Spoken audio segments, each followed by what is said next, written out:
esteja convosco. Ele está no meio de nós. Proclamação do Evangelho de Jesus Cristo, segundo Mateus. Glória a vós, Senhor.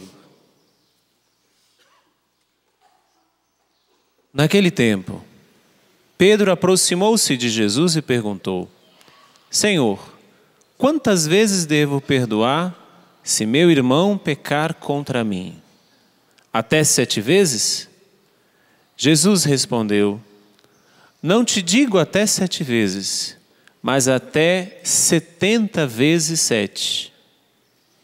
Porque o reino dos céus é como um rei que resolveu acertar as contas com seus empregados. Quando começou o acerto, trouxeram-lhe um que devia uma enorme fortuna. Como o empregado não tivesse com o que pagar, o patrão mandou que fosse vendido como escravo, junto com a mulher e os filhos, e tudo o que possuía, para que pagasse a dívida. O empregado, porém, caiu aos pés do patrão e, prostrado, suplicava: Dá-me um prazo, e eu te pagarei tudo. Diante disso, o patrão teve compaixão, soltou o empregado e perdoou-lhe a dívida.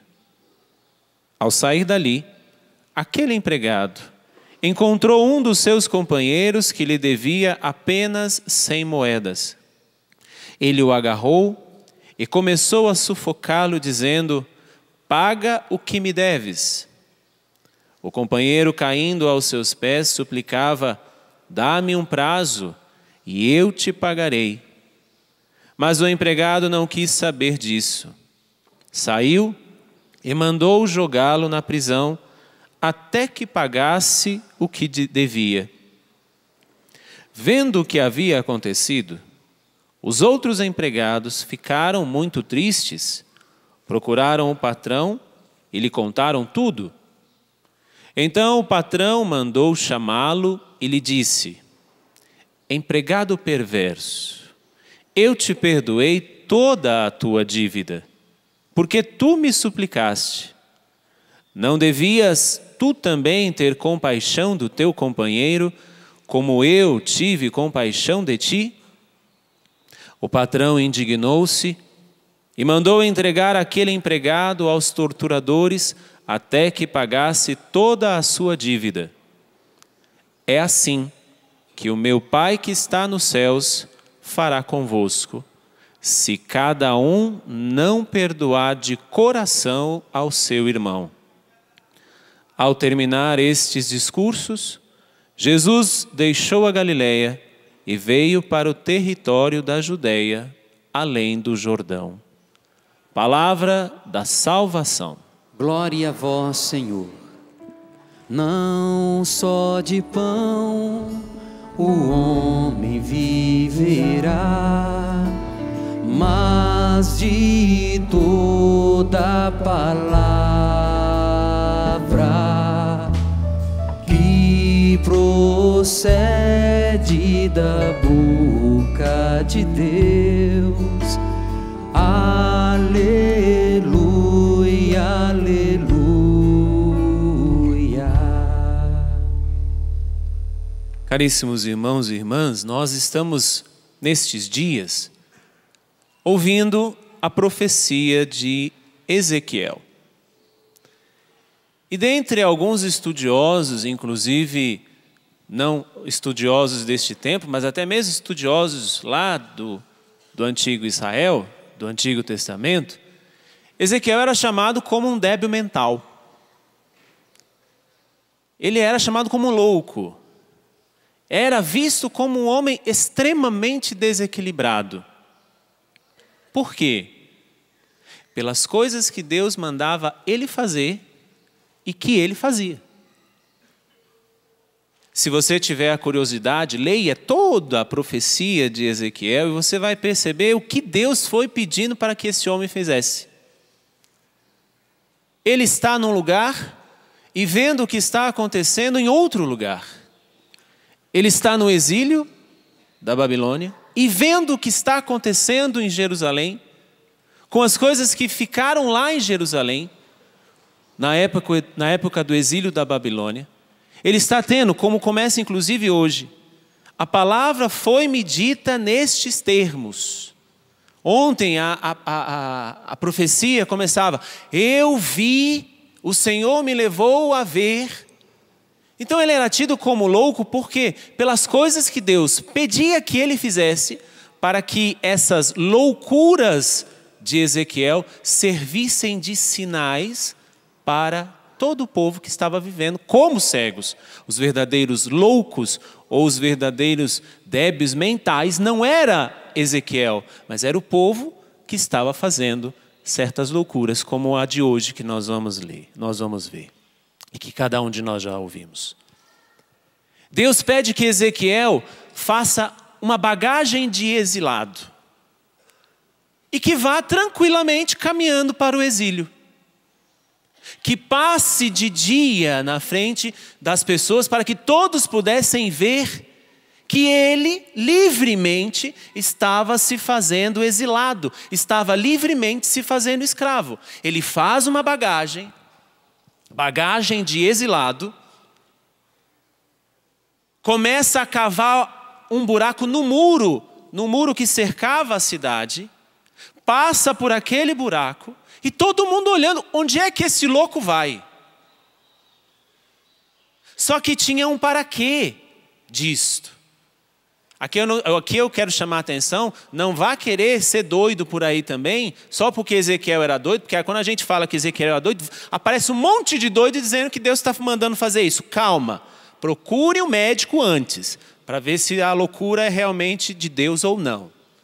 Mas Ezequiel começa a fazer isso, abre o buraco no muro, sai.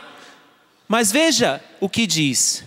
Deus para Ezequiel, talvez o povo perceba que são um povo rebelde. Talvez, vendo loucuras, eles percebam que eles são um povo rebelde. Deverás tirar a bagagem em pleno dia, cavar um buraco, passar na vista deles. Se fazer escravo, se fazer exilado. Ezequiel, que fazia parte do povo eleito, dos filhos de Deus, livremente está se fazendo de escravo para servir de sinal que o povo que é filho está se fazendo de escravo. O povo que é filho está se fazendo de exilado. Está carregando bagagens para o exílio. E eis aqui o que eu quero chamar a atenção. Que bagagem que nós estamos carregando que estão nos colocando no exílio? Que fardos nós estamos carregando que estão nos levando para o exílio? Que estão nos levando para a escravidão, que estão nos levando para nos tornarmos não filhos, mas nos tornarmos escravos. Que bagagem é essa? Que Deus fez com que Ezequiel colocasse para nós vermos. E se o povo lá viu a palavra sendo proclamada, nós também temos que ver que bagagens são essas que eu estou carregando de escravo. Mas eu não sou escravo, eu sou filho. E por que eu insisto em ser escravo e não filho?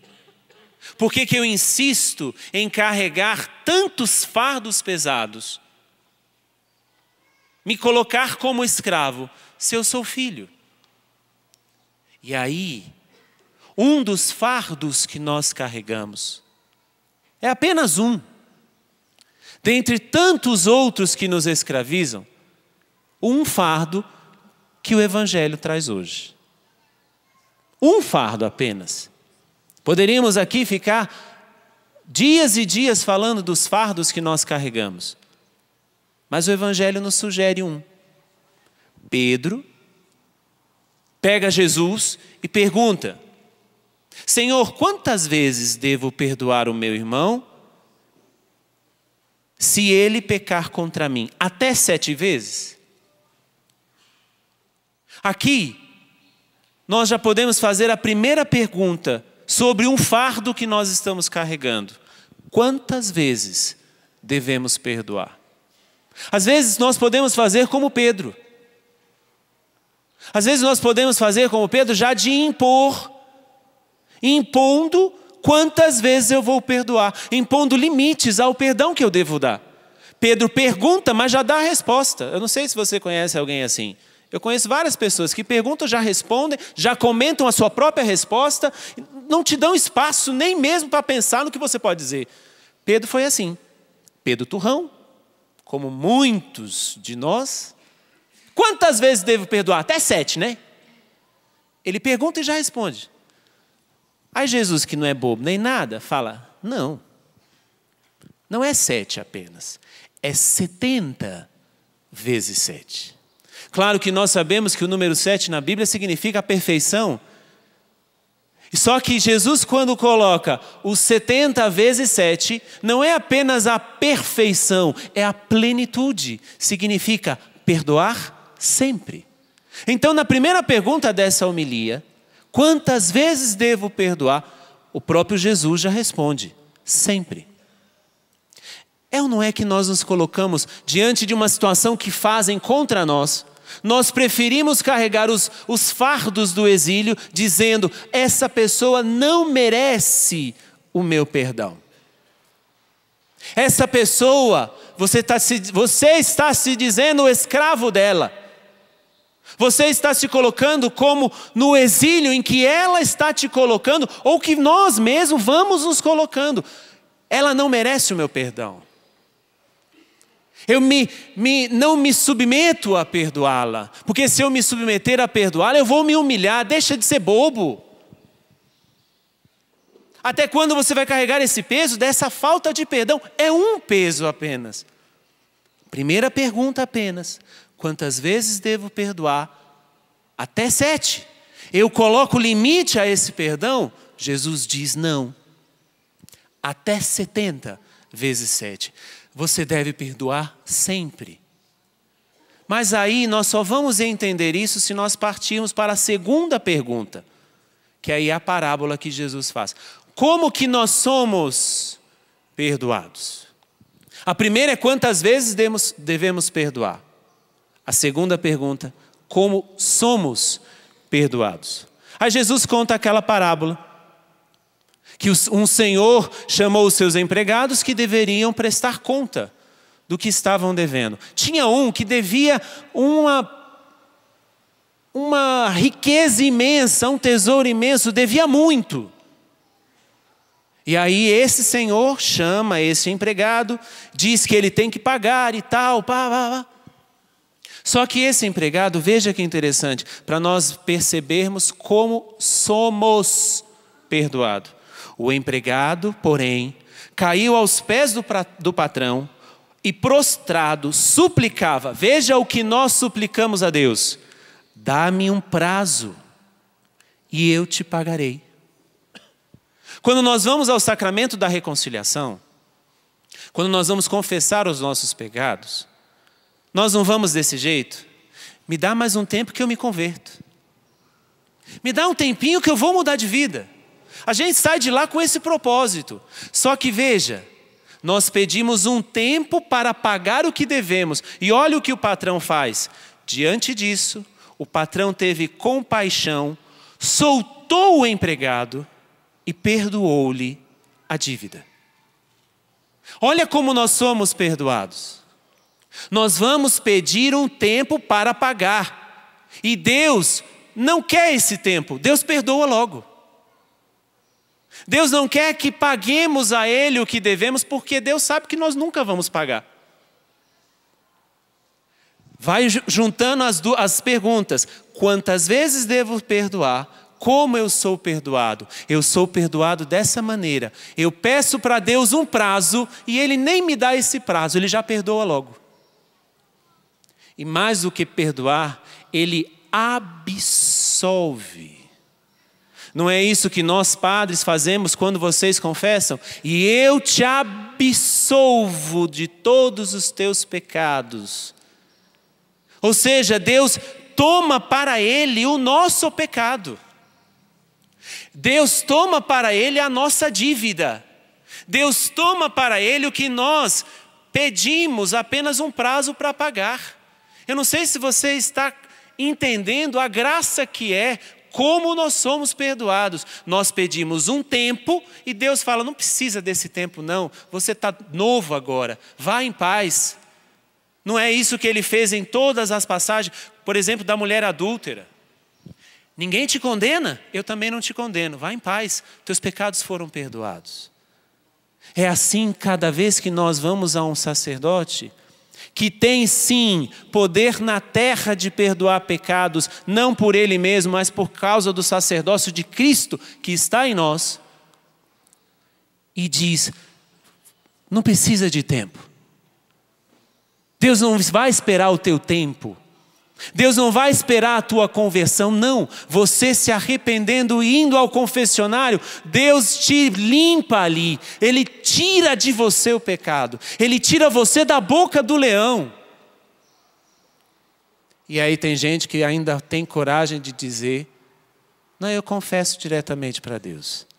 Mas Deus quis escolher ministros para que não seja simplesmente um achismo, mas que seja algo concreto.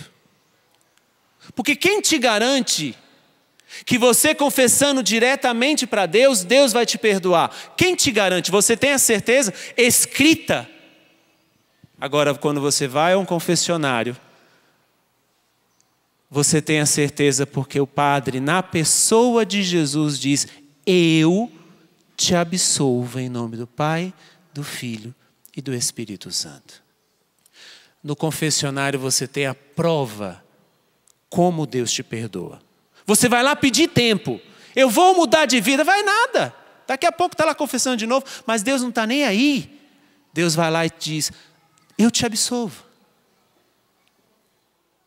Quantas vezes devemos perdoar? Como somos perdoados? E a terceira pergunta, como então devemos perdoar?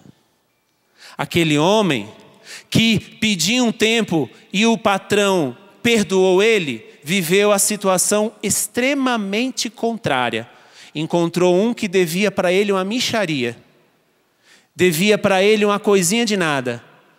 Foi lá, obrigou o outro a pagar, colocou ele na prisão, fez isso, aquilo outro, tal. E olha o que Jesus acaba dizendo. O patrão indignou-se e mandou entregar aquele empregado aos torturadores, até que pagasse toda a sua dívida. É assim que o meu Pai que está nos céus fará convosco, se cada um não perdoar de coração o seu irmão. Quantas vezes devemos perdoar? Sempre. Como somos perdoados? Vamos em busca de um tempo e Deus liquida, acaba com a nossa dívida. Mas como então devemos perdoar? É aquilo que nós rezamos no Pai Nosso. Perdoai as nossas ofensas, como nós perdoamos a quem nos tem ofendido. Aqui, antes mesmo de ir em busca do ministério da reconciliação, nós precisamos ser homens, mulheres de reconciliação. Quem te fez mal? Quem te maltratou? Quem te fez sofrer? Como é que você deve perdoar?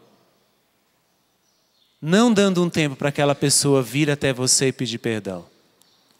Mas como Deus nos perdoa. Deixa para lá o tempo. E perdoa essa pessoa. Por quê? Quantas vezes devemos perdoar? Sempre. Como somos perdoados? Vamos em busca de um tempo. Deus liquida o nosso pecado. Como devemos então perdoar? Seguir o exemplo de Jesus. Para que não fiquemos com fardos de exílio, com fardos de escravos, porque somos filhos, e se somos filhos, somos todos irmãos. Que Deus nos converta e faça cada um de nós experimentar nessa missa, nessa Eucaristia, o perdão de Deus, para podermos sair daqui com uma profunda decisão de perdoar todos aqueles que estão no nosso coração. Louvado seja nosso Senhor Jesus Cristo.